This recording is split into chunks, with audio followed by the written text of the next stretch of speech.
औज़ुबिल्लाहि मिनश्शैतानिर्रजीम बिस्मिल्लाहिर्रहमानिर्रहीम। आप देख रहे हैं मेरा चैनल और मैं हूं आपका होस्ट मलिक शकील अहमद आवान। मेरी पहली रिक्वेस्ट आपसे ये है कि मेरे चैनल को लाइक करें, सब्सक्राइब करें और बेल आइकन ज़रूर पुश करें ताकि आपको मेरी वीडियोस मिलती रहें। मेरी वीडियोस जो हैं मेरी तनकीद बराए तामीर होती है और मेरी कोशिश है कि मेरा जो मुल्क है इसमें जो हमारा जो निचला तबका है उसके लिए आसानियाँ पैदा हों।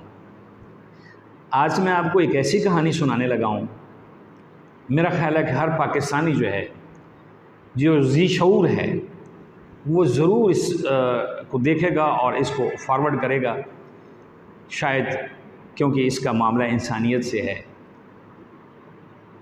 जैसा कि फरमान नबवी है सल्लल्लाहु अलैहि वसल्लम कि आपने एक इंसान को कत्ल किया गोया पूरी इंसानियत को कत्ल कर दिया।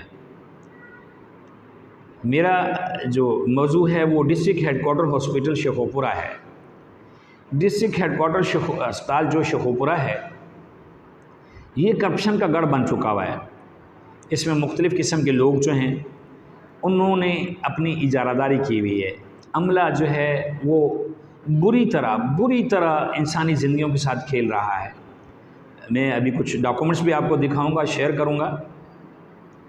मामलात जो हैं वो जो मेरे पास पहुंची हैं, जो मेरे पास मामलात पहुंचे हैं वो 2016-17 से चल रहे हैं।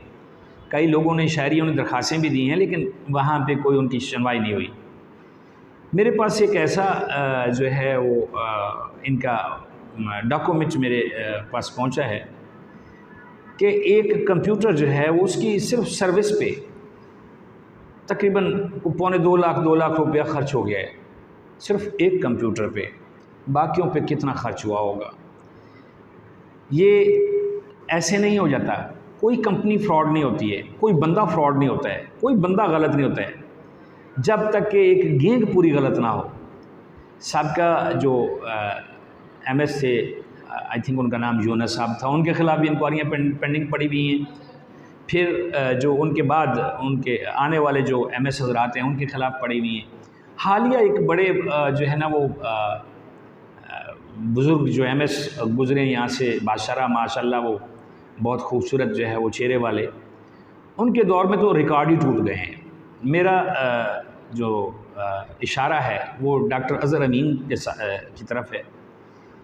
आप यकीन करें कि जाली CDRs दुबई बैंक की बनाई गई, उन पे ठेके दे दिए गए और वो कैश नहीं हुई, यानी कि जाली जो है उस पर सारा काम हुआ। इस सिलसिले में हर प्लेटफार्म पे कुछ लोगों ने इंक्वायरीज़ के लिए दरख्वास्तें दी।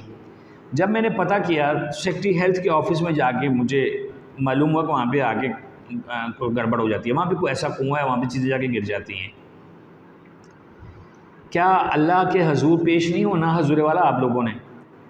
लेकिन यहाँ पे जो आप करें करप्शन, क्योंकि आपके तो ज़मीर आपको इजाज़त दें करप्शन करें, लेकिन उन लोगों के जो है जो लोग यहाँ पे अपनी ज़िंदगी की भीख मांगने के लिए आते हैं, अल्लाह से रो रो के दुआएं करते हैं कि हमारा पेशेंट ठीक हो जाए, आपने उनकी ज़िंदगियों के साथ खेलना शुरू कर दिया है। बहुत सारे मामलात हैं हॉस्पिटल के। ये मैं आपको एक छोटी सी CDRs की बात बता रहा हूँ कि जाली CDRs दुबई की इस्लामी बैंक की हैं। मैंने वहाँ भी रब्ता करने की कोशिश की है। मुझे ऐसे लगता है जैसे कि बैंक का अमले में से भी कोई लोग जो है ना वो इस घिनौने खेल में शामिल हैं। सबसे बड़ी बात, आपको हैरान करने वाली बात यह है कि वहाँ पे जो साइकिल स्टैंड के ठेके हैं उनके बारे में पता चला है कि वो कहीं 2018 में जो ठेका लिया गया उसमें 20% जो है वो रकम जमा करवाई गई। बाकी जमा करवाने से पहले जो है ठेके की रकम, उससे पहले ही उन्होंने स्टे ले लिया। जो ठेकेदार पार्टी है उन्होंने स्टे ले लिया। 2018 से ठेका जो है वो जो साइकिल स्टैंड वगैरह हैं उनके ठेके स्टे पे चल रहे हैं, यानी कि गवर्नमेंट को 1 रुपया भी नहीं जा रहा है। अब मैं मानता हूँ कि ये कोर्ट्स के काम है, अदालतें, हम अदालतों पे तनकीद तो कर लेते हैं, अदालत में कोई जाए तो सही, वहाँ पे जाके कोई अपना मुद्दा बयान तो करे। मेरा सवाल है MS साहब से, गुज़श्ता और मौजूदा, और सेक्रेटरी साहब से, और बिलखुसूस उस फाइनेंस ऑफिसर से मेरा यह सवाल है कि क्या आपने कोशिश की लिटिगेशन में जाने के लिए कि ये हमारे कौम का नुकसान हो रहा है, हमारे ख़जाने का नुकसान हो रहा है? आपने कोशिश की? अगर आपने कोशिश की तो उसका क्या आपको कोर्ट चाहता है कि हमारा जो है नुकसान हो, हमारे ख़जाने का नुकसान हो?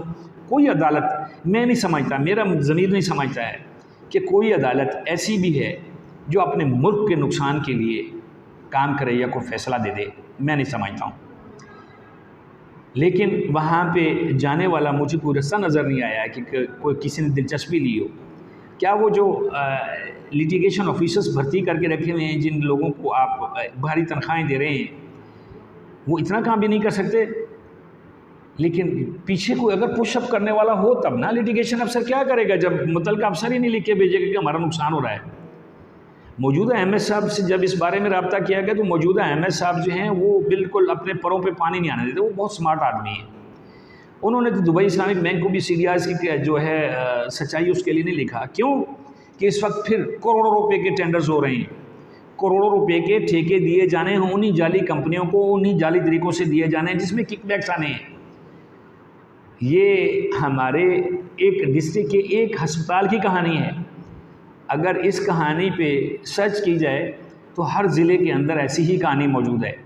कुछ अर्सा पहले मैंने, अभी मेरा मामला चल रहे हैं गवर्नमेंट के साथ, मैंने एक कहानी जो है वो गवर्नमेंट को भेजी थी सबूत के साथ कि कंपनियां जो हैं वो कहीं पे मतलब वो उस क्राइटेरिया में नहीं आती हैं कि उनको आर्डर दिया जाए।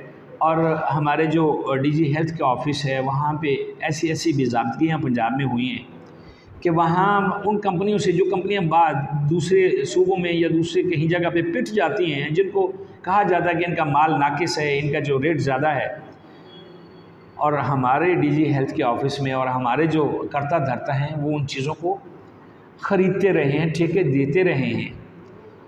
सिर्फ ये है कि यहाँ तो सीरियस पकड़ी गई हैं या सामने आ गया ये खेल, और एंटी करप्शन में भी ये मामला चल रहे हैं, लेकिन इसकी स्पीड कोई नहीं है।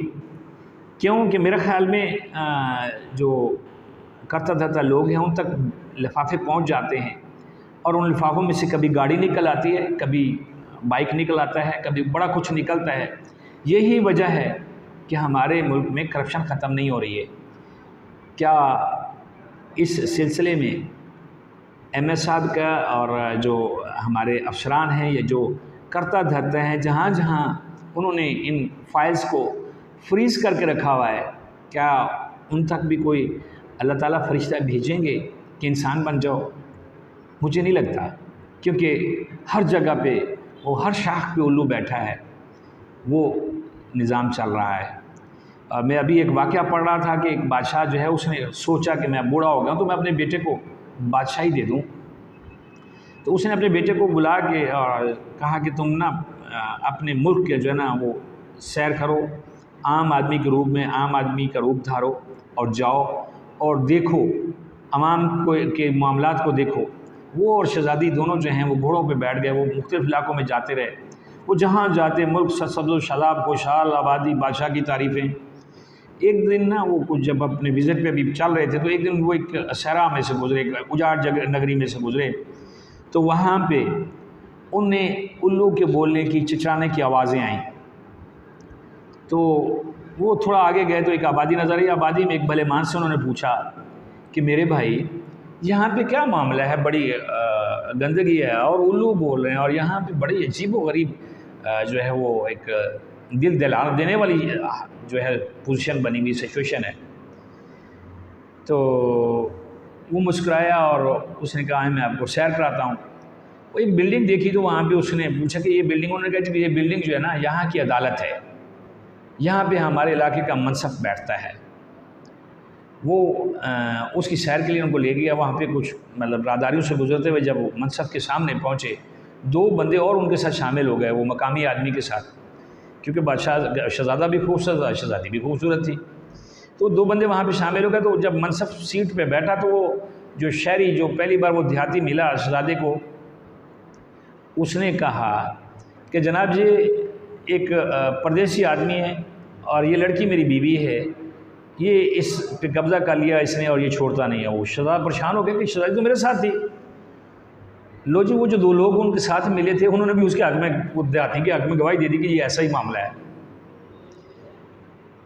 मनसब ने फ़ौरन फ़ैसला सुनाया कि ये लड़की जो है इस देहाती के हवाले कर दी जाए और शहज़ादे को 40 कोड़े मारे जाए, और ये अमल इसी वक्त होना चाहिए। वो अमल हो गया, शहज़ादे को कोड़े मारे गए।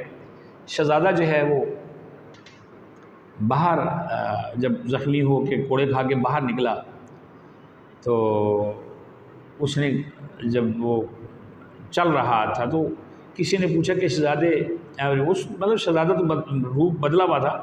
उसने कहा क्या आप क्या मतलब क्या ज़ख्मी क्यों ज़ख्मी हो, क्या हुआ है आपको?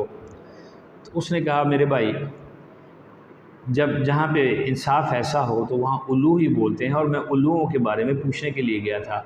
उल्लू सच्चे हैं। जब हमारे जो इक़्तिदार में बैठे हुए लोग जो अफसरान हैं, मजाज अफसरान हैं, जब वो ही इस तरह का इंसाफ करेंगे तो सोचें क्या होगा। अदालत में तो वही जाएगा ना जिसको जो हर जगह से धक्का खा के जाएगा।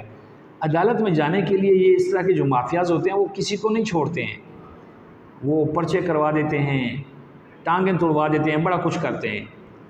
तो ये एक इशू है कि डिस्ट्रिक्ट हेडक्वार्टर अस्पताल की जो करप्शन है, इस कहानी का कोई इंजाम होना चाहिए। उम्मीद है आपको मेरा आज का व्लॉग पसंद आया होगा और आप कोशिश करेंगे, मेरा साथ देंगे। जज़ाकल्लाह।